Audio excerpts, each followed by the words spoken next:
আমার ছেলে সুদীপ্ত আমার সামনে হাঁটু গেড়ে বসে বলল, মা, আমি তোমাকে বিয়ে করতে চাই। আমি বিশ্বাস করতে পারলাম না আমার কান খু ওড়িশার পুরীতে সমুদ্র সৈকতের কিনারে একটি ছোট্ট কুটিরে আমরা দুজন, আমি আর আমার ছেলে সুদীপ্ত, জগন্নাথ মন্দিরে দর্শন করতে এসেছিলাম, কিন্তু এখন আমি ভাবছি এ কেমন পরীক্ষা আমার জন্য। সুদীপ্ত আমার একমাত্র সন্তান। তার বাবা পরিত্যাগ করেছিলেন আমাদের যখন সুদীপ্ত মাত্র 3 বছরের ছিল। আমি একাকী তাকে মানুষ করেছি। আমার বাবা মা সাহায্য করেছিলেন, কিন্তু তারাও মারা গিয়েছেন বহু বছর আগে। আমরা দুজন ভুবনেশ্বরে থাকি, যেখানে আমি একটি স্কুলে শিক্ষিকা হিসেবে কাজ করি। সুদীপ্ত এখন 30 বছর বয়স, কিন্তু এখনও বিয়ে করেনি। আমি প্রায়ই তাকে বিয়ে করার কথা বলি, কিন্তু সে শুনে না। একবার এক মেয়ের সাথে তার সম্পর্ক ছিল, কিন্তু সে সম্পর্ক বেশি দিন টেকেনি। আমার মনে হয় সুদীপ্ত এতটাই একচেটিয়া যে কোনো মেয়েই তাকে সহ্য করতে পারে না। এইবার বছরে একবার আমরা পুরী বেড়াতে আসি। এবার সুদীপ্ত বলল, মা, এবার আমরা একটু বেশি দিন থাকব। আমি রাজি হয়ে গেলাম। সমুদ্রের কাছে একটি ছোট্ট কুটির ভাড়া নিয়েছিলাম আমরা।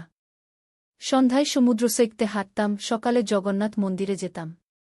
সেদিন সন্ধ্যাবেলা, বেশ গভীর রাত, হঠাৎ সুদীপ্ত আমার ঘরে এসে বলল, মা, তোমাকে একটা কথা বলতে চাই। আমি বললাম, কি রে, বল। সুদীপ্ত হঠাৎ আমার সামনে হাঁটু গেড়ে বসল, আমার হাতে একটা রিং ধরিয়ে দিল, বলল, মা, আমি তোমাকে বিয়ে করতে চাই। আমার চোখ দুটো বিস্ফারিত হয়ে গেল। আমি দেখলাম তার চোখে অদ্ভুত চাহনি। এ কি বলছে আমার ছেলে? আমি কিছুক্ষণ হতবাক হয়ে থাকলাম, তারপর বললাম, সুদি, তুই কি বলছিস? তুই আমার ছেলে, আমি তোর মা। সে উত্তর দিল, হ্যাঁ মা, আমি জানি, কিন্তু আমি তোমাকে বিয়ে করতে চাই। আমি ভাবলাম সুদীপ্ত নিশ্চয়ই পাগল হয়ে গেছে, না হয় কোনো মাদক সেবন করেছে। আমি উঠে দাঁড়ালাম, বললাম, তুই একটু বাইরে যা, ঠান্ডা হাওয়া খা, মাথা ঠিক হোক। সে উত্তর দিল, না মা, আমি পুরোপুরি সুস্থ আছি। আমি ভয় পেয়ে গেছিলাম, রাগেও ছিলাম। বললাম, সুদি, তুই এক্ষুনি এসব কথা বন্ধ কর।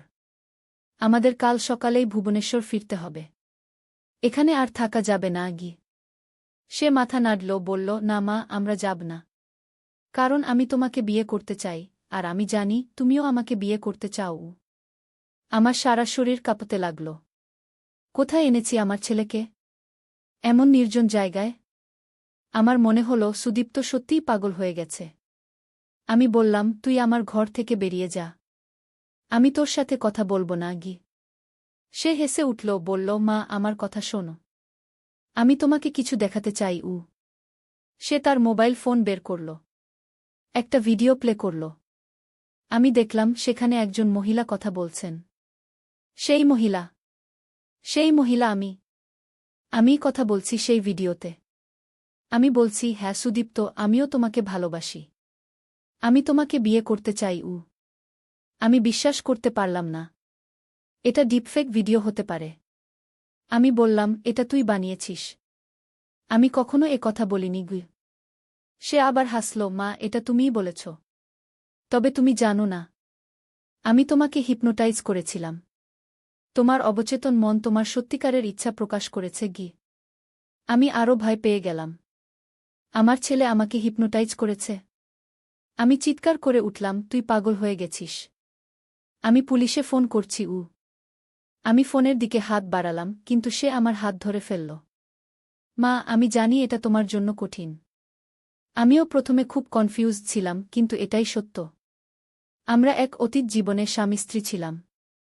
সেই জীবনের টান এখনও রয়েছে আমাদের মধ্যে। আমি আমার হাত ছাড়িয়ে নিলাম, বললাম, তুই পাগল হয়ে গেছিস সুদি। আমি তোকে একজন সাইকিয়াট্রিস্টের কাছে নিয়ে যাব। সে দরজার সামনে দাঁড়াল, আমাকে বেরোতে দিল না। বলল, তুমি কি জানো না মা, তুমি আমার মা নও।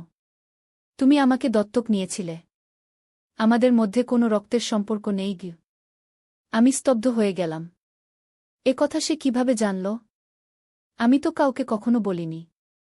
সুদীপ্ত সত্যিই আমার জৈবিক সন্তান নয়, আমি তাকে দত্তক নিয়েছিলাম। কিন্তু এই গোপন তথ্য সে কিভাবে জানল? সে আমার মুখের দিকে তাকিয়ে বুঝতে পারল সে ঠিক কথাই বলেছে। আমার চোখে চোখ রেখে বলল, আমি সব জানি মা। আমি জানি আমি তোমার জৈবিক সন্তান নই। তুমি আমাকে লুকিয়ে রেখেছিলে এতদিন। আমি জানি তুমি আমাকে দত্তক নিয়েছিলে যখন আমি শিশু ছিলাম। আমি ভয়ে কাঁপতে কাঁপতে বললাম, এসব তুই কিভাবে জানলি? আমি অনেক গবেষণা করেছি মা। আমি আমার জন্ম সার্টিফিকেট খুঁজে বের করেছি। সেখানে তোমার নাম নেই। আর আমি ডিএনএ টেস্ট করিয়েছি। আমি জানি আমরা রক্তের সম্পর্কে আত্মীয় নই। আমি আর কি বলবো বুঝতে পারলাম না। এতদিন ধরে রাখা গোপন কথা প্রকাশ হয়ে গেছে। আমি ভেঙে পড়লাম, কাঁদতে লাগলাম। সুদীপ্ত আমার পাশে বসল, আমার হাত ধরল। মা, তুমি কাঁদো না। আমি তোমাকে ভালোবাসি। যা ঘটেছে তার জন্য আমি তোমাকে দোষ দিচ্ছি না। আমি জানি তুমি আমার ভালো চেয়েছিলে গু। আমি কাঁদতে কাঁদতে বললাম, সুদি, তুই ঠিকই বলেছিস। তুই আমার জৈবিক সন্তান নোস। আমি তোকে দত্তক নিয়েছিলাম। কিন্তু আমি তোকে নিজের সন্তানের মতোই ভালোবাসি। এ ভালোবাসা রক্তের সম্পর্কের চেয়েও গভীর গু। সুদীপ্ত বলল, আমিও তোমাকে ভালোবাসি মা। তবে আমি তোমাকে অন্যভাবেও ভালোবাসি। আমি জানি এটা তোমার কাছে অদ্ভুত শোনাচ্ছে, কিন্তু আমি এটা পরিবর্তন করতে পারছি না গি। আমি মাথা ঝাঁকালাম, সুদি, এটা ঠিক নয়। তুমি যদি আমার জৈবিক সন্তানও না হও, তবুও আমি তোমার মা, তুমি আমার ছেলে। এই সম্পর্কটাকে ভুল দিকে নিয়ে যেও না গে। সে আমার হাত ছেড়ে দিল, উঠে দাঁড়াল। আমি তোমাকে সময় দেব মা। তুমি এটা নিয়ে ভাবো। আমি জানি এটা তোমার জন্য কঠিন। কিন্তু আমাদের মধ্যে যে টান আছে সেটা সাধারণ মা-ছেলের সম্পর্কের চেয়ে গভীর। সে ঘর থেকে বেরিয়ে গেল। আমি বিছানায় শুয়ে পড়লাম, সারারাত কাঁদলাম। আমার ছেলে কেন এমন হল? আমি কি ভুল করেছি তার লালন পালনে? পরদিন সকালে আমি ঘুম থেকে উঠে দেখলাম সুদীপ্ত নেই। তার ঘরে গেলাম, তার জিনিসপত্রও নেই। সে চলে গেছে। আমি সারা বাড়ি খুঁজলাম, কিন্তু তাকে পেলাম না। তার ফোনে কল করলাম, কিন্তু সে ফোন ধরল না। আমি কাঁদতে কাঁদতে সমুদ্র সৈকতে গেলাম।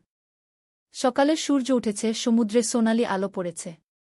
আমি সাগরের দিকে তাকিয়ে ভাবছিলাম, আমার জীবন এখন কি হবে? আমার সুদীপ্ত কোথায় গেল? হঠাৎ একজন বৃদ্ধ আমার কাছে এসে দাঁড়ালেন। তিনি অনেকটা জগন্নাথ মন্দিরের পুরোহিতদের মতো পোশাক পরিহিত। তিনি আমাকে জিজ্ঞাসা করলেন, মা, আপনি কাঁদছেন কেন? আমি কোনো উত্তর দিলাম না, চোখের জল মুছলাম। তিনি আবার বললেন, আপনি কি সুদীপ্তকে খুঁজছেন? আমি অবাক হয়ে তাকালাম তার দিকে। তিনি কিভাবে জানলেন? আমি জিজ্ঞাসা করলাম, আপনি সুদীপ্তকে চেনেন? তিনি মাথা নাড়লেন, হ্যাঁ, আমি তাকে চিনি। সে আপনার ছেলে নয় গু। আমি আরও অবাক হলাম, আপনি কিভাবে জানলেন? তিনি বললেন, আমি অনেক কিছু জানি। আমি জানি সুদীপ্ত আপনার জৈবিক সন্তান নয়। আপনি তাকে দত্তক নিয়েছিলেন। আমি জানি সে আপনাকে বিয়ে করতে চেয়েছিল গু। আমি অবাক হয়ে দাঁড়িয়ে রইলাম। এ লোক কে? এ কি করে সব জানে? তিনি বললেন, আমি শ্রী গোপালকৃষ্ণ দাস। আমি জগন্নাথ মন্দিরের পুরোহিত। আপনাকে একটা গল্প শোনাতে চাই। আপনি শুনবেন? আমি মাথা নাড়লাম। তিনি বললেন, বহু বছর আগে এক পুরুষ ও এক নারী ছিলেন। তারা গভীরভাবে প্রেমে পড়েছিলেন। কিন্তু তাদের পরিবার তাদের বিয়েতে বাধা দিয়েছিল। কারণ তারা ভিন্ন জাতি থেকে এসেছিলেন। সেই যুবক ও যুবতী জগন্নাথ মন্দিরে এসে শপথ নিয়েছিলেন যে তারা পরবর্তী জন্মেও একসাথে থাকবেন, ভালোবাসবেন একে অপরকে গু। তিনি একটু থামলেন, তারপর আবার বললেন, তারা দুজনেই আত্মহত্যা করেছিলেন এই সমুদ্রে ঝাঁপিয়ে পড়ে গু। আমি ভুরু কুঁচকে জিজ্ঞাসা করলাম, আপনি এ গল্প আমাকে কেন শোনাচ্ছেন? তিনি বললেন, কারণ আপনি ও সুদীপ্ত সেই দুই আত্মার পুনর্জন্ম। আপনারা পূর্বজন্মে প্রেমিক প্রেমিকা ছিলেন। সেই পূর্বজন্মের স্মৃতি সুদীপ্তের মধ্যে জেগে উঠেছে। আপনার মধ্যেও উঠবে যদি আপনি অনুমতি দেন গু। আমি বিশ্বাস করতে পারছিলাম না আমার কান। এসব কি বলছে এই পুরোহিত? আমি কি পাগলদের দেশে এসেছি? আমি রাগ করে বললাম, এসব গল্প মিথ্যা। আমি বিশ্বাস করি না পুনর্জন্মে। আমি জানতে চাই, আমার ছেলে কোথায় গেছে? পুরোহিত বললেন, আপনার ছেলে মন্দিরে গেছে। সে প্রায়শ্চিত্ত করছে। তার মনে হচ্ছে সে আপনাকে কষ্ট দিয়েছে গি। আমি দৌড়ে জগন্নাথ মন্দিরের দিকে গেলাম। ভেতরে ঢুকে খুঁজতে লাগলাম সুদীপ্তকে। অনেক খোঁজাখুঁজির পর দেখলাম সে মন্দিরের পেছনে একটি ছোট্ট ঘরে বসে আছে, চোখ বন্ধ করে ধ্যান করছে। আমি ডাকলাম, সুদি। সে চোখ খুলল, আমাকে দেখে অবাক হল। মা, তুমি এখানে? আমি তার কাছে গেলাম, বললাম, চল আমরা বাড়ি যাই। সে মাথা নাড়ল, না মা, আমি তোমার কাছে ফিরে যেতে পারব না। আমি তোমাকে কষ্ট দিয়েছি। আমি বললাম, ঠিক আছে, আমরা এখন বাড়ি যাব না। কিন্তু তুই আমার সাথে থাক। আমরা কথা বলি। সে রাজি হল। আমরা দুজনে সমুদ্র সৈকতে গেলাম। আমি বললাম, আমি সেই পুরোহিতকে দেখেছি। তিনি আমাকে একটা গল্প শুনিয়েছেন। তিনি বলেছেন, আমরা পূর্বজন্মে প্রেমিক প্রেমিকা ছিলাম। সুদীপ্ত অবাক হয়ে তাকালো আমার দিকে। তুমি বিশ্বাস করো পুনর্জন্মে? আমি মাথা নাড়লাম, না, আমি বিশ্বাস করি না। কিন্তু আমি তোকে বুঝতে চাই। তুই এমন কেন হলি? তুই কি সত্যি মনে করিস আমরা পূর্বজন্মে সে আমার কথা শেষ হওয়ার আগেই বলল, না মা, আমি কোনো পূর্বজন্মের গল্প বিশ্বাস করি না। আমি সে কথা বলতে পারল না, কেঁদে ফেলল। আমি অবাক হয়ে তাকিয়ে রইলাম তার দিকে। এ আমার ছেলে যে আমাকে কাল বিয়ে করতে চেয়েছিল, আজ কাঁদছে। সে কাঁদতে কাঁদতে বলল, মা, আমি মিথ্যা বলেছিলাম। আমি কোনো ভিডিও বানাইনি, কোনো হিপনোটাইজও করিনি তোমাকে। আমি শুধু তোমাকে পরীক্ষা করছিলাম। আমি বুঝতে পারছিলাম না। পরীক্ষা? কি পরীক্ষা? সে আমার চোখের দিকে তাকালো। মা, আমি জানি তুমি আমাকে দত্তক নিয়েছিলে। আমি জানি আমি তোমার জৈবিক ছেলে নই। আমি এই তথ্য 2 বছর আগে জেনেছিলাম, যখন আমি আমার জন্ম সার্টিফিকেট খুঁজে পেয়েছিলাম। তুমি সেটা লুকিয়ে রেখেছিলে, কিন্তু আমি খুঁজে পেয়েছিলাম। সেখানে আমার বাবা মায়ের নাম ছিল অন্য। আমি তোমাকে জিজ্ঞাসা করিনি, কারণ আমি জানতাম তুমি কষ্ট পাবে। আমি শুনে যাচ্ছিলাম। সে আবার বলল, তারপর বছরখানেক আগে আমি আমার জৈবিক বাবা মাকে খুঁজে পেয়েছিলাম। তারা এখন মুম্বাইতে থাকেন। তারা আমাকে চিঠি লিখেছিলেন, বলেছিলেন তারা আমাকে দেখতে চান, আমার সাথে থাকতে চান। আমি চমকে উঠলাম, কি? তারা তোকে নিয়ে যেতে চান? আমার বুক ভয়ে কেঁপে উঠল। আমি সুদীপ্তকে হারাতে চাই না। সে বলল, হ্যাঁ, তারা চান আমি তাদের সাথে থাকি। তারা আমাকে অনেক ভালোবাসেন। তারা বলেছেন তারা আমাকে দিতে বাধ্য হয়েছিলেন অর্থনৈতিক কারণে। কিন্তু এখন তারা ভালো অবস্থায় আছেন, আমাকে ফিরে চান। আমার চোখ থেকে জল পড়তে লাগল। এটাই কি সেই কারণ যার জন্য সুদীপ্ত এমন আচরণ করছিল? সে কি আমাকে ছেড়ে যাবে? আমি বললাম, তুই কি যাবি তাদের কাছে? সে কেঁদে ফেলল, বলল, আমি জানি না মা। আমি বিভ্রান্ত। একদিকে তারা আমার জৈবিক বাবা মা, অন্যদিকে তুমি, যিনি আমাকে বট করেছেন, ভালোবেসেছেন, আমার সব কিছু হয়ে উঠেছেন। আমি কাঁদতে কাঁদতে বললাম, সেই জন্যই তুই আমাকে বিয়ে করতে চেয়েছিলি? এটা কি একটা পরীক্ষা ছিল? সে মাথা নাড়ল, হ্যাঁ মা। আমি জানতে চেয়েছিলাম তুমি কতটা ভালোবাসো আমাকে। আমি দেখতে চেয়েছিলাম তুমি কি আমার জন্য সব কিছু করতে রাজি। তুমি আমাকে দত্তক নিয়েছিলে কেন, শুধু দয়া করে, নাকি আমাকে সত্যিই ভালোবেসে? আমি বুঝতে চেয়েছিলাম আমি তোমার কাছে কতটা গুরুত্বপূর্ণ। আমি অবাক হয়ে শুনছিলাম। আমার ছেলে এতদিন এই চিন্তা করেছে। আমি তাকে জড়িয়ে ধরলাম, সুদি, তুই আমার কাছে সবচেয়ে মূল্যবান। তুই আমার জৈবিক সন্তান না হলেও তুই আমার হৃদয়ের সন্তান। আমি তোকে বুকের দুধ পান করাইনি, কিন্তু আমি তোকে আমার হৃদয়ের ভালোবাসা দিয়েছি। তুই আমার জীবন, আমার সব কিছু। সে আমাকে জড়িয়ে ধরল, বলল, আমি জানি মা। আমি তোমাকে কষ্ট দিয়েছি, ক্ষমা করো আমাকে। আমি বললাম, তোর কোনো দোষ নেই সুদি। আমি বুঝতে পারি তুই কি অনুভব করছিস। তোর জৈবিক বাবা মা এখন তোকে ফিরে চাইছেন। তুই তাদের সাথে দেখা করতে চাস, তাই না? সে চুপ করে রইল কিছুক্ষণ, তারপর বলল, হ্যাঁ মা, আমি তাদের সাথে দেখা করতে চাই। আমি জানতে চাই তারা কেমন লোক। কেন তারা আমাকে ছেড়ে দিয়েছিলেন? তারা কি আমাকে সত্যিই ভালোবাসেন? নাকি এখন শুধু দায়িত্ব নেওয়ার জন্য তারা আমাকে নিতে চান? আমি বুঝতে পারলাম আমার ছেলে কি চাইছে। ঠিক আছে সুদি, আমরা তাদের সাথে দেখা করব। তোর যখন ইচ্ছা তখন। আমি তোর সাথে থাকব। যদি তুই তাদের সাথে থাকতে চাস, আমি বাধা দেব না। সে আমার হাত ধরল, সত্যি মা? তুমি রাগ করবে না? কষ্ট পাবে না? আমি হাসলাম, আমি কষ্ট পাব, কিন্তু আমি তোর সুখ চাই। তোর যেখানে ভালো লাগবে সেখানেই থাক। তুই আমার সন্তান, সব সময় থাকবি। সে আমাকে আবার জড়িয়ে ধরল।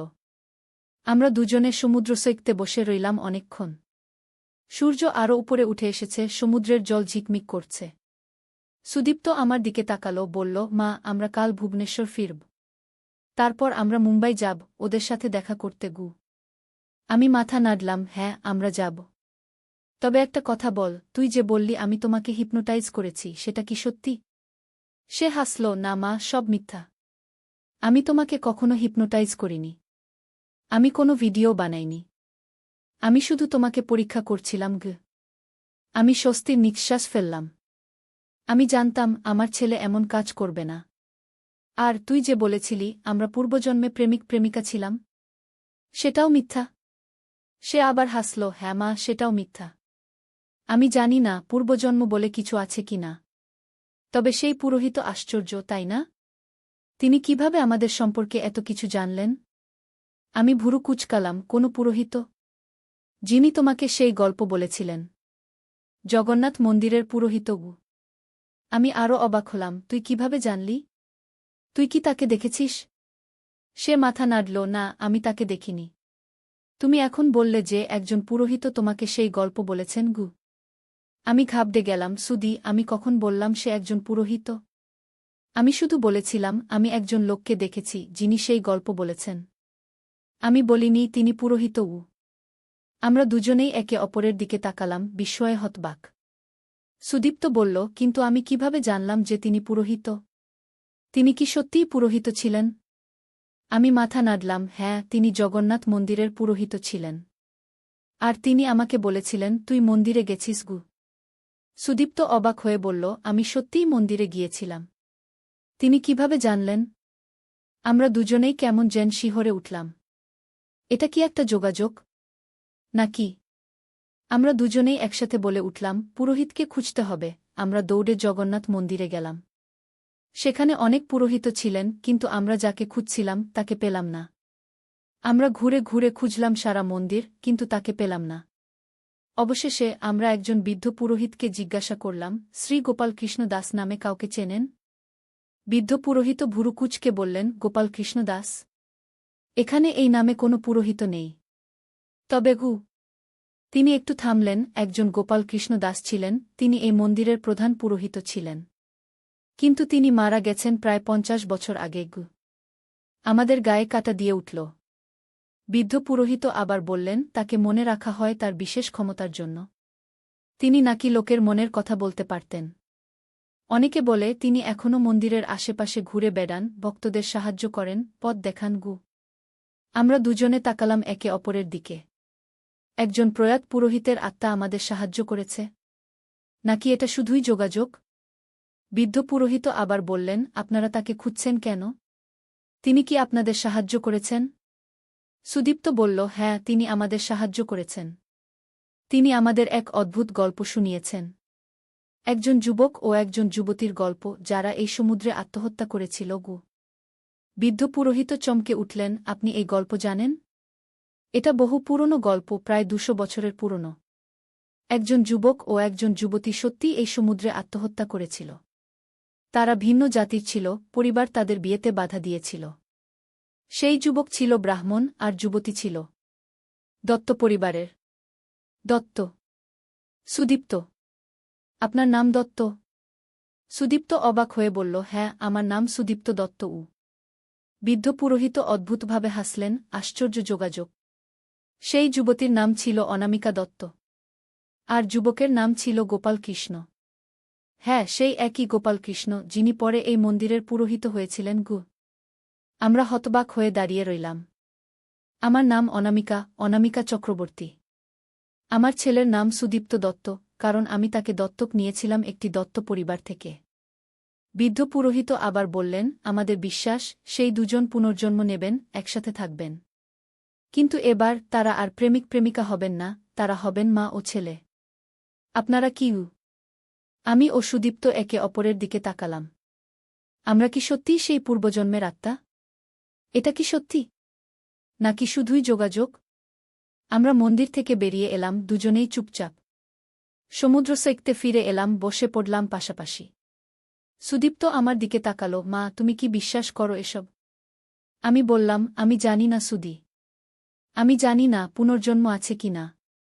তবে আমি একটা জিনিস জানি, তোকে আমি বহু জন্ম ধরে ভালোবাসি, তোর মা হয়ে সে হাসল, আমিও তোমাকে ভালোবাসি মা, বহু জন্ম ধরে আমরা দুজনে হাসলাম।